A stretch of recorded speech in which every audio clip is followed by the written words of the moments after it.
ফোনে কথা শেষ হতেই ফোনটি পকেটে ঢুকিয়ে সাদাফ ফিরে গেল অতীতে। সেই দিনের স্মৃতিতে, যেদিন কলেজের অনুষ্ঠান ছিল, লাস্ট ডে ছিল। নূরকে নিয়ে গিয়েছিল সে অনুষ্ঠানে। নূরকে দেখে আগে পরে সব বন্ধুরাই দুষ্টুমি করত, ছোট বউ বলে খ্যাপাতো, দুষ্টুমি করত, ফাজলামি করত। সেটাতে কোনো মাথা ব্যথা ছিল না সাদাফের। নূর দেখতে এতটাই কিউট ছিল, সবাই নূরকে খুব আদর করতে পছন্দ করত। কিন্তু সে অনুষ্ঠানে হঠাৎ করে সাজিদের কুদৃষ্টি নূরের উপর এমনভাবে পড়ে, যেটা মেনে নিতে পারেনি সাদাফ। সাদাফের সাথে সাজিদের আগে পরে একটু ঝামেলা ছিল, কিন্তু মাঝখানে ঠিক হয়ে গিয়েছিল সব। সাজিদের চরিত্রের সমস্যা আগে থেকেই ছিল। কলেজের কোনো এখন মেয়ের সাথে শারীরিক সম্পর্ক ছিল সাজিদের, তাই ওকে সাদাফ মোটামুটি এড়িয়ে চলত। নূরকে কিছুক্ষণের জন্য সাবার কাছে রেখে গিয়েছিল। সাবাও নূরের সাথে ছিল, কিন্তু নূর জুস খেতে চাওয়ায় সাবা নূরকে দাঁড় করিয়ে রেখে জুস আনতে যায়।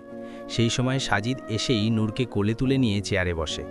নূর ছোটার চেষ্টা করে, কিন্তু সাজিদ ছাড়ে না। হঠাৎ সেদিন অদ্ভুতভাবে সাদাফ লক্ষ্য করে নূরকে কোলে নিয়ে কিভাবে যেন জড়িয়ে ধরে গালে চুমু খেয়ে বারবার বউ বলছিল সাজিদ।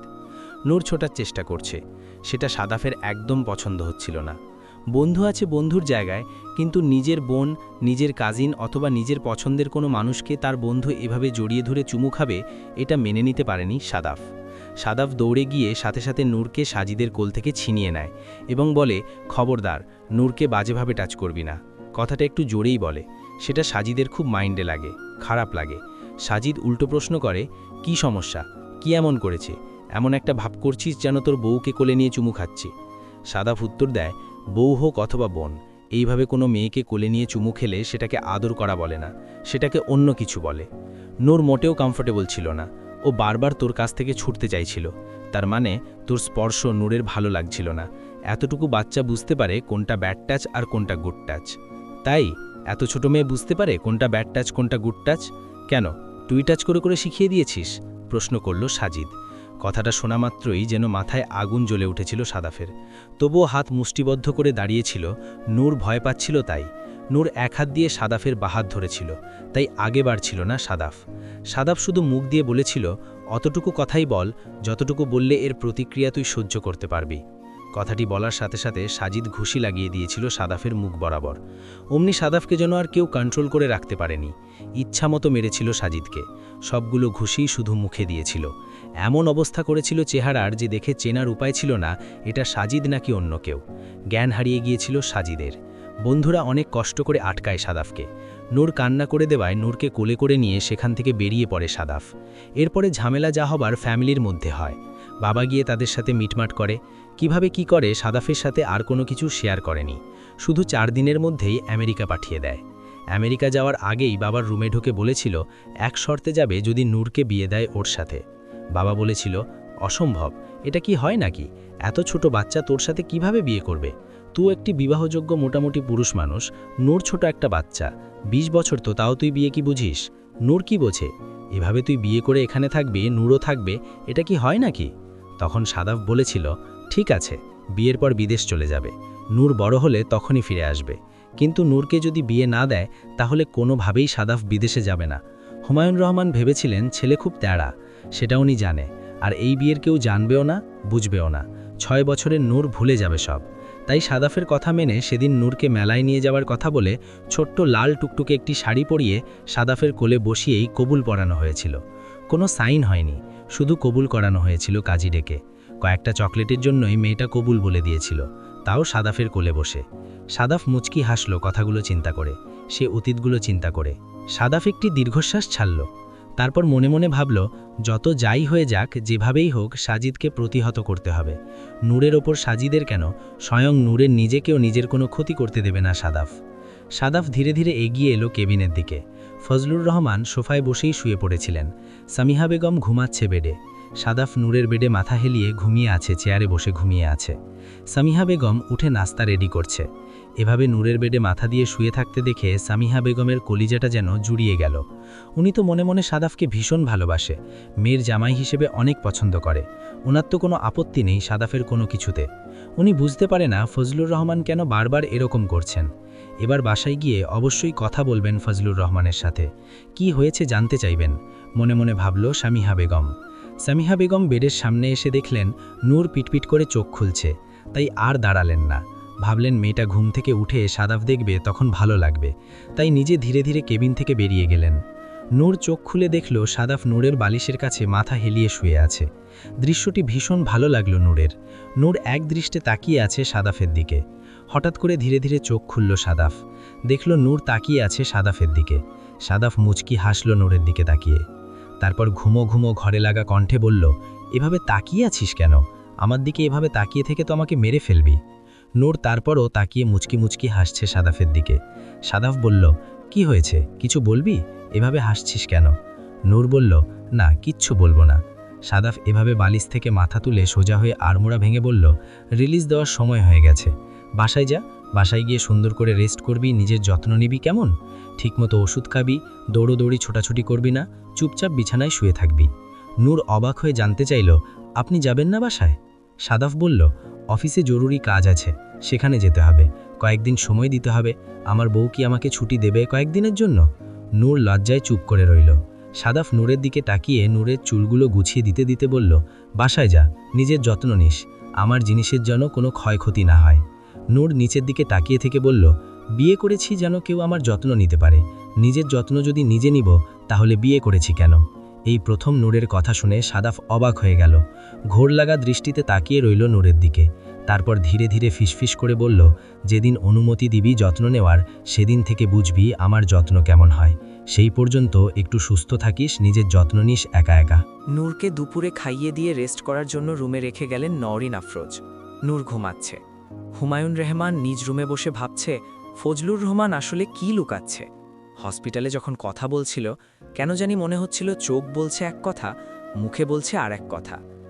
ভাইকে ছোটবেলা থেকে চিনে হুমায়ুন রহমান, তাই বুঝতে পারছে কিছু একটা আছে যা ফজলুর রহমান কারো সাথে এখনও শেয়ার করছে না। মনে মনে ঠিক করলেন আজকে কথা বলবেন ফজলুর রহমানের সাথে, কি হয়েছে জানতে চাইবেন। যেহেতু নিজে থেকে বলছে না, তাই বড় ভাই হিসেবে নিজেই জিজ্ঞেস করতে হবে। নীলা রহমান। এদিকে ফজলুর রহমান দুপুরে খাওয়া দাওয়া শেষে রুমে এসে একটু রেস্ট নিচ্ছে, কিছুক্ষণ পর অফিসে যাবে। এমন সময় সামিহা বেগম এসে সামনে দাঁড়ালেন। জিজ্ঞেস করলেন, আপনি সাদাফের সাথে এমন করছেন কেন? কি করেছে সাদাফ শুনি? ফজলুর রহমান হঠাৎ সামিহার করা প্রশ্নে ভ্যাবাচাক্কা খেয়ে গেলেন। বললেন, এমন করছি মানে কি? কি করেছি সাদাফের সাথে? এই যে ছেলেটাকে বাড়ি থেকে বের করে দিলেন, আপনার মেয়েকে বিয়ে করেছে বলে। ছেলেটা কি একা একা বিয়ে করেছে আপনার মেয়েকে? কবুল বলেনি আপনার মেয়ে? ও কি ভালোবাসে না? তাহলে শাস্তি একা ছেলেটা কেন পাচ্ছে? বললেন সামিহা বেগম। ফজলুর রহমানের যেন আত্মাটা কেঁপে উঠল। সামিহা বেগমের দিকে তাকিয়ে রইলেন, উত্তর দিতে পারলেন না। বলতে চাইছিলেন, বারবার শাস্তি তো আমার মেয়ে পাচ্ছে, না জানি কোন পাপের শাস্তি পাচ্ছে। সাদাফ তো শুধু বাড়ির বাইরে, আমাদের মনের বাইরে না, কিন্তু আমার মেয়ের কপালটা যে পুড়ে গেল সামিহা, আমি কাউকে বলতে পারছি না। কিন্তু বলতে পারল না কথাগুলো। দীর্ঘশ্বাস ছেড়ে বললেন, বাড়ির বাইরে গেছে সমস্যা নেই, একসময় বাড়ির ভিতরে আসবে, ওর নিজের বাড়ি। এগুলো নিয়ে তোমাদের ভাবতে হবে না। নূরের যত্ন নিও, নূরের খেয়াল রেখো। মেয়েটা অসুস্থ, দেখো যেন আবার ব্যথা না ওঠে। হয়তো বলবে না, চেপে যাবে, তোমরা বারবার গিয়ে জিজ্ঞেস করবে। সামিহা বেগম অবাক হয়ে চেয়ে রইলেন ফজলুর রহমানের দিকে। কোন কথার কোনো উত্তর ভাবতে লাগলেন, কিন্তু কেন যেন বিষণ্ণ মনে হলো ফজলুর রহমানকে। তাই আর ঘাটালেন না, চুপচাপ উনি রুম থেকে বাহিরে বের হয়ে চলে গেলেন। ফজলুর রহমান মনে মনে ভাবলেন, সবাই যখন জানবে নূরের এই সমস্যা, সবাই সহানুভূতি জানাবে, মেয়েটা যে আরও ভীষণ কষ্ট পাবে। মানুষ যখন মানুষের দুর্বলতা নিয়ে সহানুভূতি জানায়, কষ্টটা যে বহুগুণ বাড়িয়ে দেয়, সেগুলো হয়তো মানুষ বুঝতে পারে না। তারা ভাবে তারা সহানুভূতি জানাচ্ছে, কিন্তু সহানুভূতি জানানোর বাহানায় যে তাকে আরও বেশি কষ্ট দিয়ে ফেলছে, সেটা মানুষ বুঝতে পারে না। আল্লাহ না করুক, যদি সত্যি সত্যি মেয়েটার সাথে এমন ঘটনা ঘটে যায়, যদি অপারেশন করাতে হয়, তাহলে হয়তো মেয়েটা কোনোদিনও মা হতে পারবে না। সাদাফ কি মেনে নিবে? যদি সাদাফের ভিতরে সন্তানের চাহিদা জন্ম নেয়, তখন তো মেয়েটা অনেক কষ্ট পাবে, ধুকে ধুকে মরবে আমার মেয়েটা। ফজলুর রহমান আর কিছুই ভাবতে পারছে না, থেকে থেকে শুধু ওনার এই কথাটাই মনে পড়ে, নূরের কি হবে ভবিষ্যতে। যে মেয়ের সন্তান হয় না, সে মেয়ের সংসার জীবন কেমন হয়, এটা প্রত্যেকটা মেয়ের বাবা ভালো বলতে পারবে, বা মা বলতে পারবে। তারা তাদের মেয়েকে নিয়ে আসলে কি চিন্তা করে, কতটা দুর্বিষহ জীবনযাপন করে, তার পৃথিবীর অন্য কেউ হয়তো বলতে পারবে না। এদিকে সাদাফ ফোন দিল সামিহা বেগমের নাম্বারে। নূর ঘুমাচ্ছে, তাই সামিহা বেগম ফোন রিসিভ করে বললেন, হ্যাঁ বাবা, নূর তো ঘুমাচ্ছে। সাদাফ সামিহা বেগমকে বলল, ঠিক আছে আম্মু, নূর উঠলে আমাকে একটু ফোন দিতে বলো, আর এখন ঘুমিয়েছে তাহলে আর কোনো সমস্যা নেই, ঘুমাক। নূরের কি আর ব্যথা হয়েছিল ছোট আম্মু? সামিহা বেগম উত্তর দিলেন, না, সকালে তো ইঞ্জেকশন দিয়ে গিয়েছিল, সেই প্রভাবে এখনো ঘুমাচ্ছে, আর বাড়িতে তো ওষুধ দিয়েছে, ঘুম ভাঙলে বুঝতে পারবো। সাদাফ বলল, ঠিক আছে। সামিহা বেগম বললেন, তুই বাসায় আসবি কখন? সাদাফ বলল, দেরি হবে আম্মু, অফিসে একটু ঝামেলায় আছি, কখন আসতে পারবো বলতে পারি না, নূরের খেয়াল রেখো কেমন? নিজ ক্যাবিনে বসে সাদাফ চিন্তাভাবনায় ছিল সাজিদকে কি করে ধরাশায়ী করা যায়।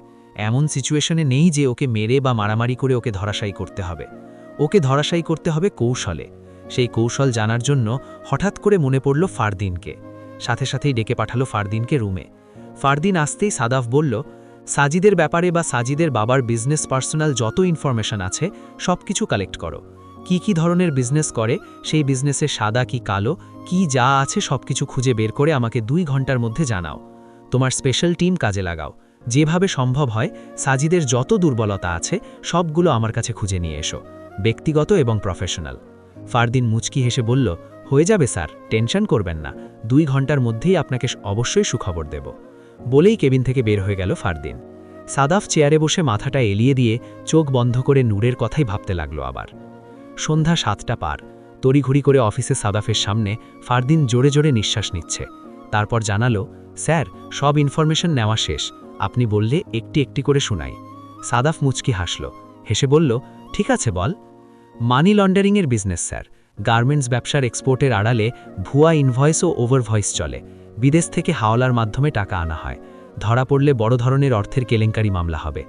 বিলাসবহুল ক্লাবের আড়ালে অবৈধ জুয়ার বিজনেস চলে, ক্লাবের ভিতরে high stake gambling room, VIP কাস্টমারদের উপস্থিতি গোপনে সিসিটিভি ধারণ করা হয়। একবার যদি প্রকাশ পেয়ে যায়, শুধু উনি না, বড় বড় লোকের নাম চলে আসবে, রাজনীতিবিদ থেকে শুরু করে বড় বড় ব্যবসায়ী। এই শেষ নয় স্যার, গাড়ির শোরুমেও ভুয়া ব্যবসা চলে। সাদাফ জানতে চাইল, যেমন? কাগজে গাড়ি দেখানো হচ্ছে 30 থেকে 40টি, কিন্তু বাস্তবে এর কোনো অস্তিত্ব নেই। ইন্স্যুরেন্সেও মানি ফ্রড, শোরুম সিল করিয়ে লাইসেন্স বাতিল করা যেতে পারে। গার্মেন্টসে আন্ডারেজ লেবার রাখা হয়, বিদেশি বায়ারদের কানে পৌঁছে দিতে পারলে তারা কন্ট্রাক্ট ক্যান্সেল করবে, তারা এ ধরনের কোম্পানির সাথে কাজ করে না। বার ও ক্লাবে অবৈধ আমদানি কর ফাঁকি, ভিআইপি লঞ্জে অবৈধ পার্টি চলে, তাও ইলিগাল ড্রাগস সহ। এগুলো খোঁজ নিয়ে জানা গেছে, তবে প্রমাণ চাইলে কিছুদিন অপেক্ষা করতে হবে। সবকিছু সিস্টেম হ্যাক করতে হবে, সিসিটিভি ফুটেজ চাইলেও কিছুদিন দেরি করতে হবে, জানালো ফারদিন। সাদাফ মুচকি মুচকি হাসল ফারদিনের দিকে তাকিয়ে, ভাবল, ছেলেটা কাজের। এই ছেলেটাকে এই জন্যেই নেওয়া হয়েছে, কথা একটু বেশি বলে, কিন্তু কাজগুলো খুব কঠিন ও নিখুঁতভাবে করে।